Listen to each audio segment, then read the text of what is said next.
This is a Springfield Armory P9 pistol. It's been built by George Hunig from World Class Pistols, and pretty much about everything on it's been changed. These are about like race cars. Start with a basic gun, modify or change just about everything on it. It's new barrels, new triggers, hammers, sears, magazine wells, compensator. Now, in particular, for your style and your hand, it looks like you've done some shaving down of the grip here, plus I guess you got a little pad up here on the trigger. What kind of trigger is that, and what have you done there? This is a single-action trigger that George Hunig's manufacturing, and mainly it's just for hand design. It's more ergonomically correct.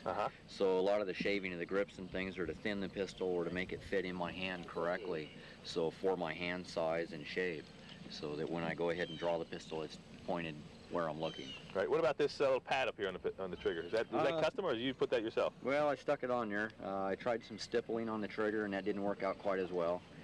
Mainly it's there just as we're shooting real fast. Sometimes we shoot 5 or 6 shots per second on some of the strings, and the finger will tend to slip off of it as I go.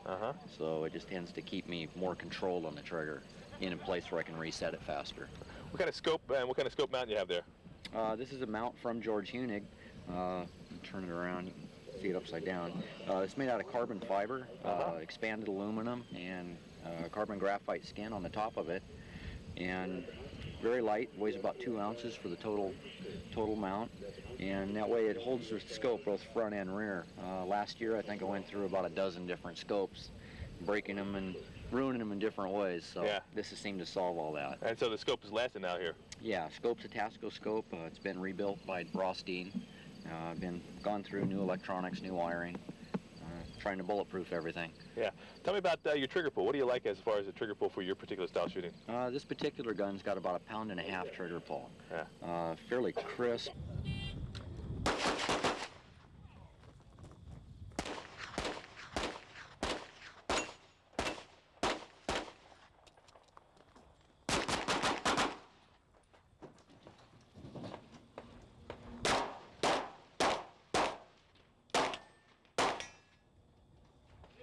All right, talk about your reloads real quick and your ammo and what you're using. The caliber this is in is a 9x21, which is a custom Wildcat round that we use. Shooting some 124 grain bullets. They're going about 1,500 feet per second. And that's we need to make the power factor on it. So they're running real good. Keeps the gun real flat. Okay, and how much and what kind of powder? Winchester 540, about 9 grains.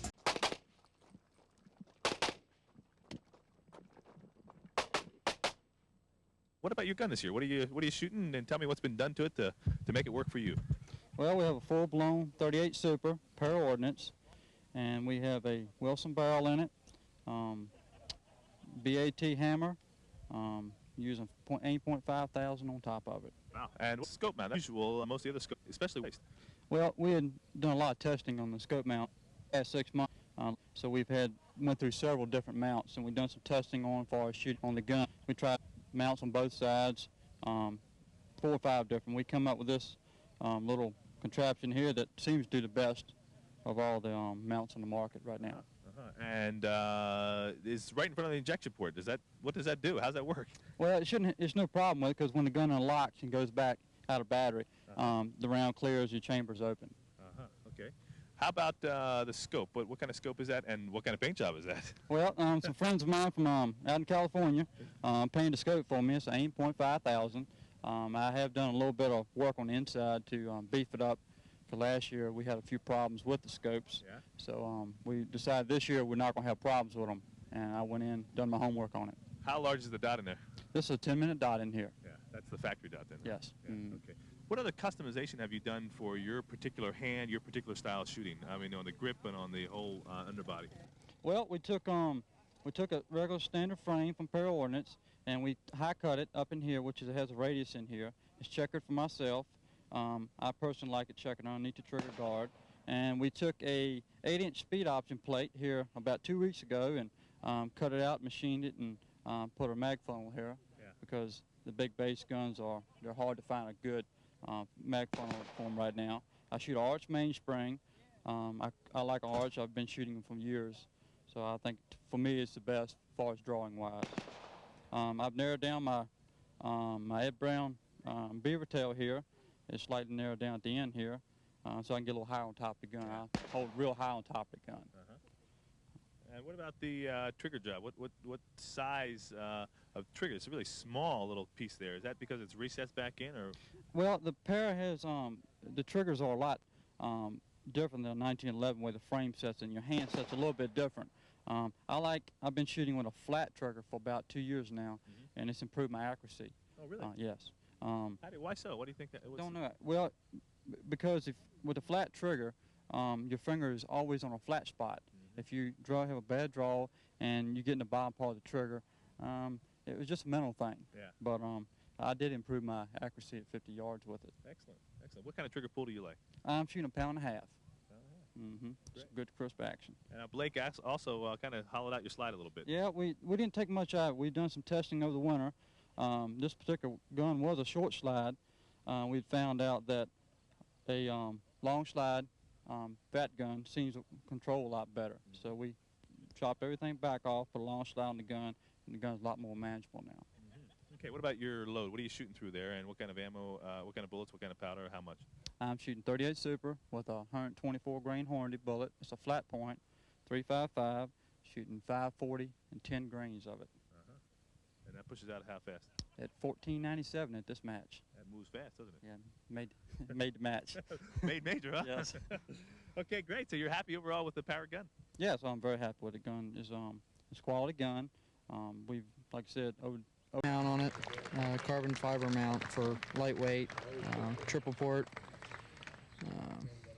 A lot of the guns we're seeing now are having the large double or triple ports. They seem to work better? Yeah, triples definitely work better, for sure. Yeah. And the large holes? Yes. Yeah, I think they work a little better. Yeah. Talk to us about that trigger there. Is that different, or is that for you? No, this here is, I guess Vic makes them, straight triggers. I'm just trying it. Feels a little different on your finger, that's all. What other things have you done to the gun to make it kind of fit your hand and make it fit your style shooting? I haven't really done any. I just did a trigger job and get the right pull and how I wanted it to feel for myself. And that's what kind of pull are you looking for? About 1.5 pounds. Yeah? Yeah. All right. And what about this tape back here? Is that? That's just for easy loading and unloading. Yeah. Well, plus you don't really have a whole lot to grab onto. Right. Yeah. Exactly. And if I needed to clear something, see, I can't do it like this, so makes it easy. All right. And let's talk about the scope itself. And I guess you've had Dr. Scope work on it, right? Or Dr. Dot, is that it? Yep. It's a Tasco PDP2, and I had Rothstein put a 12-minute dot in it. You like it 12, not 14? Yeah, I like 12 right now. Yeah, I'm not really sure. I'm going to try maybe a 10 and an 8 and do some messing around in the off-season here. That gun's a little wider. How does it feel in your hand? Do you like it? Yeah, I like it fine. Yeah, it's real comfortable. Yeah. Yeah. All right, talk to me about your loads up. You know, what are you shooting here? I'm shooting Accurate Arms number 7 with a CP 135. Yeah. How many grams of Accurate Arms? I have no idea. I don't know. I just keep putting it in until it makes it over the chrono, so I don't even know. Yeah. So what are you pushing out at? 1360, 1370. That makes it then. Let me your gun. What do you customize it for your style of shooting your hand? Okay, this is a Caspian, the new Caspian high capacity spin slot. It has a 4-port compensator, keeps the muzzle down, really good. Nylon barrel, nylon gun. Thinned it clear a little bit, put some side panels on there. So you're basically taking the grips off and put, what is that, skateboard tape it looks like? The skateboard tape underneath that is just in case it blows up, oh, yeah. protects the hand, you know. Good idea. And front straps checkered by hand. Yeah. Checkered underneath the trigger guard. Right. Keeps the gun from sliding in your hand a lot. Yeah, what about that trigger? That looks a little square block there. What is that? Well, this is one of the first frames made last year. Caspian sent me a trigger that was just a block of aluminum, so I made it for me. And I got the idea from Jethro, actually, and I liked his trigger, so I made this one. What about the scope and the scope mount? What do you like there? This is a PDP3. It's been on here all year. It's the only scope I've used this year, which so that means it works. Last year I went through a lot of these, and this year I don't know if I'm lucky or what's going on. You think the company's really kind of remanufactured them, beefed them up a little bit more? Definitely, yeah. They've changed the tubes and the electronics in them. This one's lasted, 20,000 rounds. Yeah. The mount is a red buff mount. This is also the first red buff mount made for the Caspians. This is the prototype. This whole gun basically is a prototype. It's got that Krieger AccuRail. Have you heard of that? Oh, yeah, sure, right there. It's got those pins. Yeah, let's see if we can get a shot of those. Yeah, right in there. These pins right here, huh? Yeah. And how do they work? He ran they're hardened steel rods all the way down the length of the frame on either side, and he cut an oval sort of shape in the slide rails to match the rails, to match the radius on the rails. And it keeps it tight for thousands of rounds. Wow. And when it wears out, he can sell you the rails 1,000s oversized or 2,000s, whatever you need. And this here gun here, I haven't had to replace them yet. And I've got another gun with 30,000 on it, and it's still tight. Yeah. How about this little ledge here? Is that a ledge for your thumb, or what is that? And you can turn the gun upside down. Maybe we can look at that. What is that there? Yeah, this here I put my thumb on it when I draw. It just helps me index my left hand a lot better. It makes it go in the same place every time. Let's go turn up this ledge right here. Yeah. When I draw the gun, my thumb's on there just like that. Oh, I see. And it helps index the left hand a little better. Makes everything consistent. Now you obviously reload. What kind of load do you work up for this? What kind of bullets? What kind of powder? I'm using 540 powder, 9.6 grains, and that goes behind a 125 grain CP. Oh, so you use the 125s? Yeah, it's a little less muzzle flip. It makes the 4-port comp work a little better. That's why I designed this comp, just to see if it was a little better with a light bullet. Yeah. All right, great. And obviously the gun worked well for you. Gun worked 100%. Gun's never let me down yet. So, just me letting me down.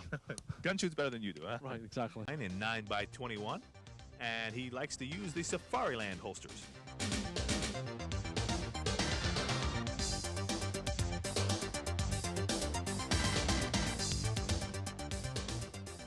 Great. Tell us about your gun here. Who built it, and what did it start out as? It started out as a Springfield P9.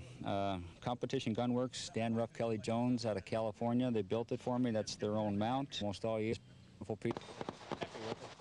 And I'm not used to that, so it's great. Triple comp? Yes, I way over the future, bigger, be a little bit of hybridization with a little more with, but it's been working real nice. And the scope? It's a P2 Ross Dean. We put a big dot in it. What size dot? It's a 14-minute. And we'd probably go to a 12 next year, but the 14's been working real well so far. Okay, how about the load you're using, and what kind of bullets? I'm using Winchester Western 130 grain bullets with about 8.7 of 540 powder with Winchester primers and CP 9x21 cases. Great.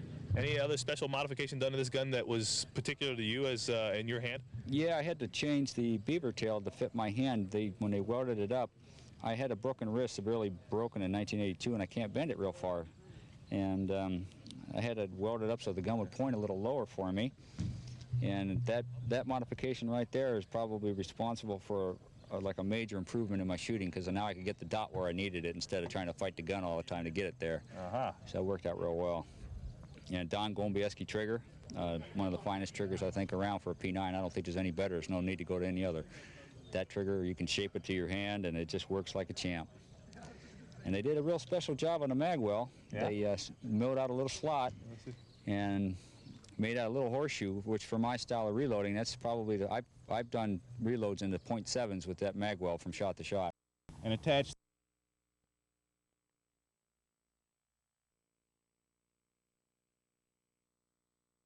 in the head as still as you can when the draw, so that the only moving object is the gun.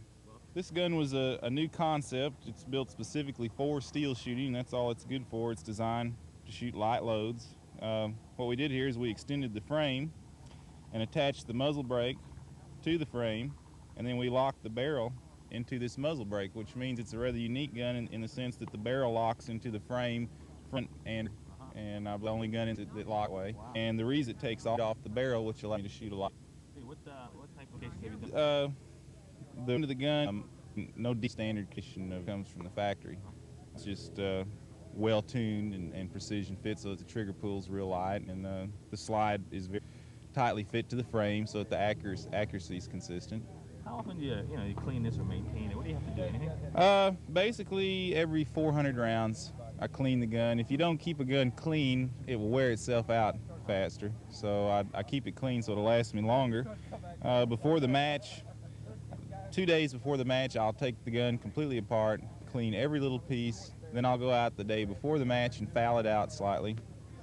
And it's funny, a clean gun has jammed on me more than a slightly fouled gun in my experience. So I never hit a match with a completely clean gun. I don't know if it's an omen or what it is. Well, is there a special finish on that at all? Is that a nickel finish down in the bottom? No, quite actually. This gun, as you can see, is pretty raw. It's not a show gun, it's a race gun.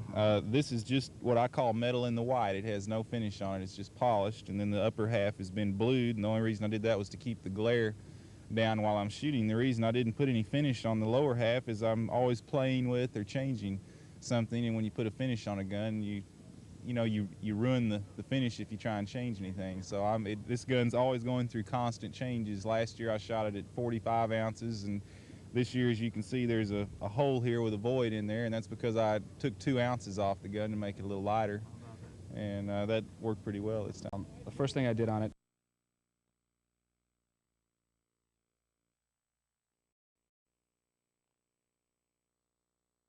practicing the Steel Challenge. I am sponsored by a company by the name of SIG, S-I-G. This is 9mm, loaded a little bit down. It's not the regular 9mm that you would shoot in factory. It's not a factory load. It's a little bit lighter than factory load. The first thing I did this for today, which was important because of biting my hand when it was back. Mr. Bolan worked on whips, and most of it was done by Jim. They did the nice trigger job for me, and the sights. Sights are millet sights. For this sight were low enough in order for it on this gun. It has a bit of which I set on there to get any. So it's a fairly heavy trigger, but I like that because I find that a real light trigger you can't control. Right. This is probably the most unique gun at the match. It is. Now it has this little unusual. This is hopefully you don't have to reload at the Steel Challenge. This is okay because it's a fast reload would be a thumb reload over here, but this gun just doesn't have it. It can be made that way. And this is for, these holes here are for the aim point if I'd like to shoot Bianchi with it.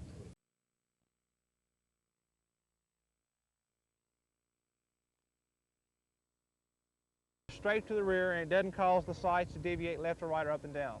This starts life is a Colt Government model. It's a 38 Super, very similar to the 45 as far as frame and mannerisms, which everybody's familiar with, the old Government model. It's been converted to a race gun by several additions. Mainly, we have a compensator that I developed in 1980. Primary function of the compensator reduces roll, and most how to shoot it.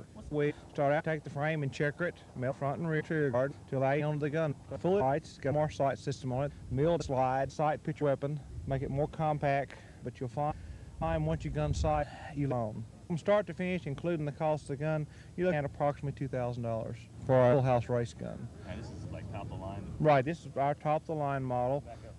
It doesn't take with 158 grain.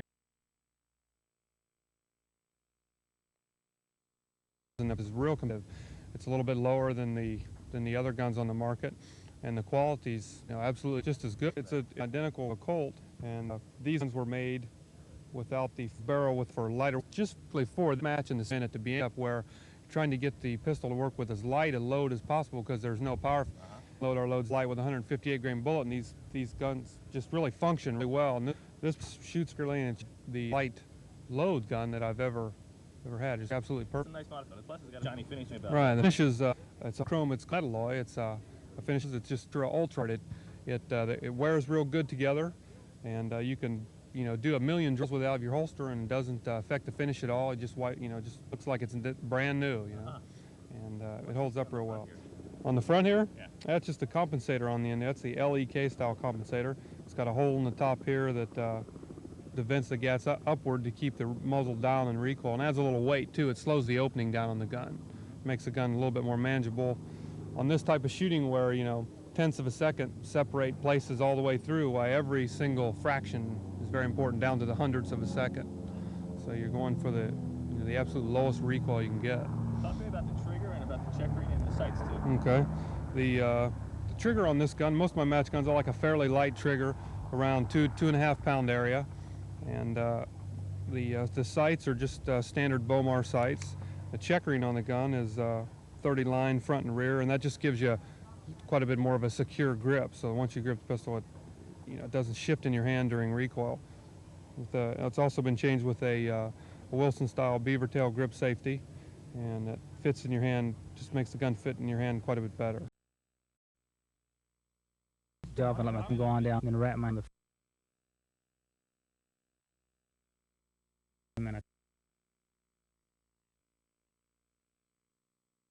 lot of other rock. You shoot something from or piece thumb on top of you most of the time. This is what it started out at in 38 Super, and essentially we every part on with it except slide for a couple of internal parts in the action work. Everything else is.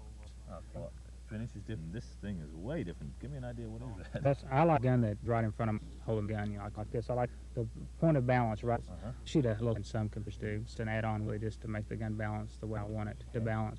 And we've got our EquiComp system here, which is the heavy compensator barrel on the gun. You know, dampen the effects of barrel weight by the gun. That's the gases, right? Yeah, it vents the gases upward, which pushes the muzzle down and cuts the recoil down the gun. Checkering both front and back to help you hang on to the gun if your hands are, you know, perspiring or whatever. I guess when the competition happens, you get a little bit yeah, nervous. That happens sometimes, and we have, you know, adjustable sights and trigger job, all the reliability work, you know, to make it totally reliable. They got the holes here in the trigger. Why are they there? That's kind of a company trademark. It's, the actual purpose is to lighten the trigger. The lighter weight the trigger itself is, the less chance you have a trigger bounce tripping the sear in the gun. But it was kind of turned into a company trademark on all of our guns.